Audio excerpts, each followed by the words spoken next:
दुर्गा सप्तशती में द्वितीय अध्याय सुनाने जा रहे हैं।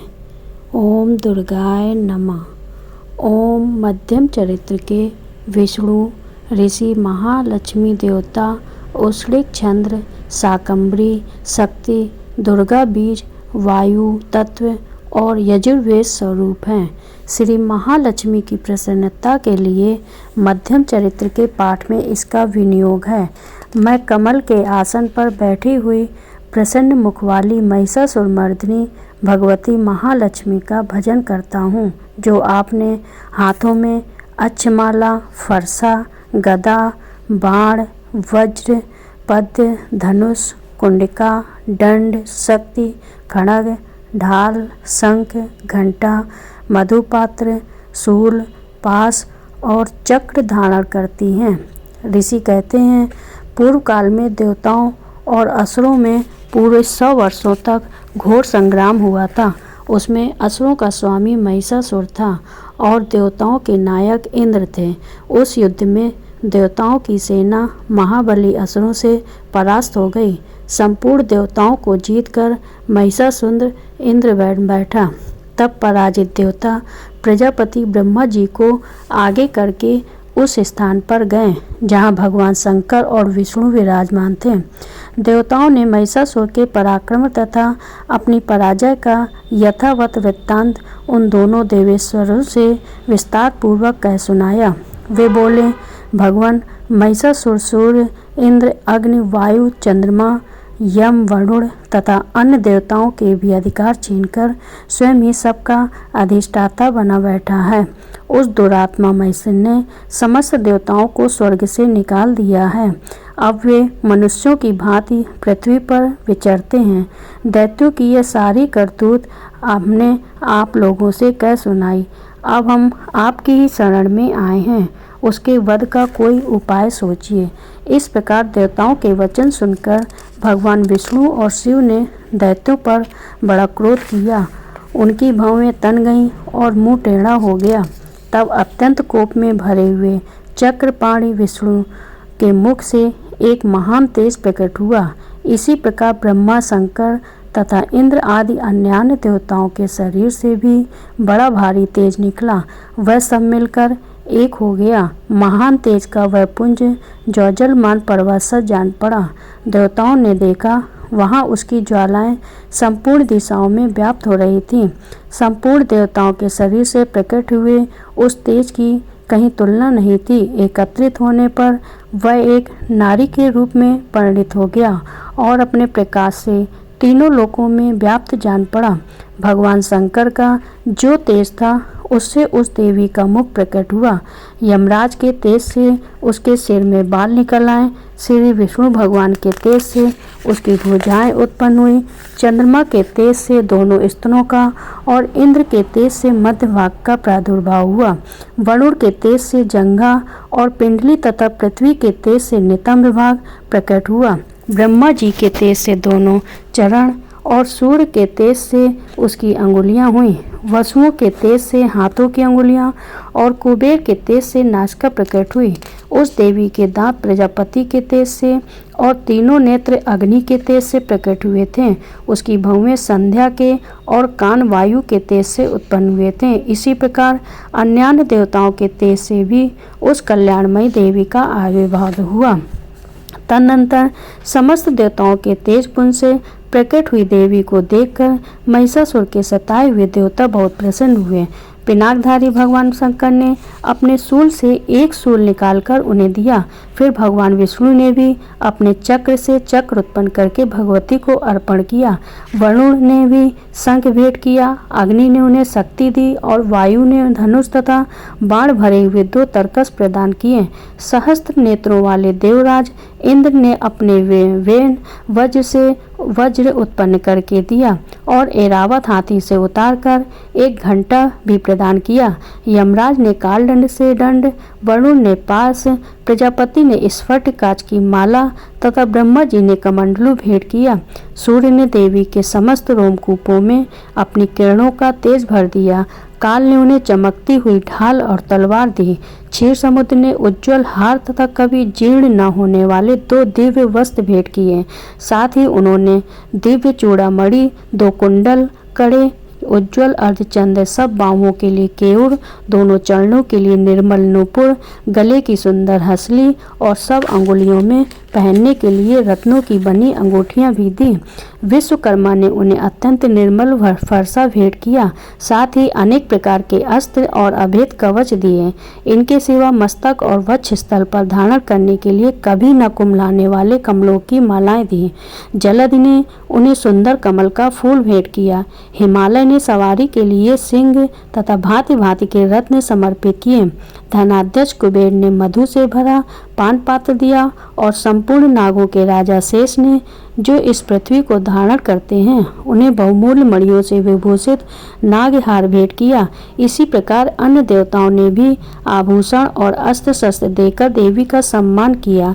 तत्पश्चात उन्होंने बारंबार अट्टहासपूर्वक उच्च स्वर से गर्जना की। उनके भयंकर नाद से संपूर्ण आकाश गूंज उठा। देवी का वह अत्यंत उच्च स्वर से किया हुआ सिंहनाद कहीं समा न सका। आकाश उसके सामने लघु प्रतीत होने लगा। उससे बड़े जोर की प्रतिध्वनि हुई, जिससे संपूर्ण विश्व में हलचल मच गई और समुद्र कांप उठे, पृथ्वी डोलने लगी और समस्त पर्वत हिलने लगे। उस समय देवताओं ने अत्यंत प्रसन्नता के साथ सिंहवाहिनी भवानी ने कहा, देवी तुम्हारी जय हो। साथ ही महर्षियों ने भक्ति भाव से विनम्र होकर उनका स्तवन किया। संपूर्ण त्रिलोकी को क्षोभग्रस्त देख दैत्यगण अपनी समस्त सेना को कवच आदि से सुसज्जित कर हाथों में हथियार ले सहसा उठकर खड़े हो गए। उस समय महिषासुर ने बड़े क्रोध में आकर कहा, यह क्या हो रहा है। फिर वह संपूर्ण असुरों से घिरकर उस सिंहनाद की ओर लक्ष्य करके दौड़ा और आगे पहुंचकर उसने देवी को देखा, जो अपनी प्रभा से तीनों लोकों को प्रकाशित कर रही थी। उनके चरणों के भार से पृथ्वी दबी जा रही थी। माथे के मुकुट से आकाश में रेखा सी खिंच रही थी तथा वे अपने धनुष की टंकार से सातों पातालों को शुद्ध किए देती थी। देवी अपनी हजारों भुजाओं से संपूर्ण दिशाओं को आच्छादित करके खड़ी थी। तदनंतर उनके साथ दैत्यों का युद्ध छिड़ गया। नाना प्रकार के अस्त्र शस्त्रों के प्रहार से संपूर्ण दिशाएं उद्रासित होने लगी। चेसुन नामक महान असुर महिषासुर का सेना नायक था। वह देवी के साथ युद्ध करने लगा। अन्य दैत्यों की चतुर्रिंगणी सेना साथ लेकर चामर भी लड़ने लगा। 60,000 रथियों के साथ आकर उदग्र नामक महादैत्य ने लोहा लिया। 1 करोड़ रथियों को साथ लेकर महाहनु नामक दैत्य युद्ध करने लगा, जिसके रोए तलवार के समान तीखे थे। वह एस्लोमन नाम का महादैत्य 5 करोड़ रथी सैनिकों सहित युद्ध में आ डटा। 60 लाख रथियों से घिरा हुआ बास्कल नामक दैत्य भी उस युद्ध भूमि में लड़ने लगा। पारिवारिक नामक राक्षस हाथी सवार और घुड़सवारों के अनेक दलों तथा 1 करोड़ रथियों की सेना लेकर युद्ध करने लगा। बिडाल नामक दैत्य 5 अरब रथियों से घिरकर लोहा लेने लगा। इनके अतिरिक्त और भी हजारों महादैत्य रथ, हाथी और घोड़ों की सेना साथ लेकर वहां देवी के साथ युद्ध करने लगे। स्वयं महिषासुर उस रणभूमि में कोटि कोटि सहस्त्र रथ, हाथी और घोड़ों की सेना से घिरा हुआ खड़ा था। वे दैत्य देवी के साथ तोमर, भिंदीपाल, शक्ति, मूसल, खड़ग, परशु और पट्टिस आदि अस्त्र शस्त्रों का प्रहार करते हुए युद्ध कर रहे थे।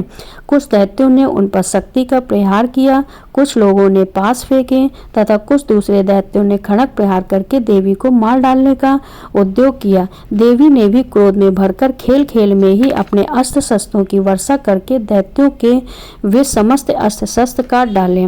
उनके मुख पर परिश्रम ये थकावट का रंच मात्र भी चिन्ह नहीं था। देवता और ऋषि उनकी स्तुति करते थे और वे भगवती परमेश्वरी दैत्यों के शरीरों पर अस्त्र शस्त्रों की वर्षा करती रहीं। देवी का वाहन सिंह भी क्रोध में भरकर गर्दन के बालों को हिलाता हुआ असुरों की सेना में इस प्रकार विचरने लगा, मानो वनों में दावानल फैल रहा हो। रणभूमि में दैत्यों के साथ युद्ध करती हुई अंबिका देवी ने जितने निश्वास छोड़े, वे सभी तत्काल सैकड़ों हजारों गणों के रूप में प्रकट हो गए और परशु, भिंदपाल, खड़ग तथा पट्टिस आदि अस्त्रों द्वारा असुरों का सामना करने लगे।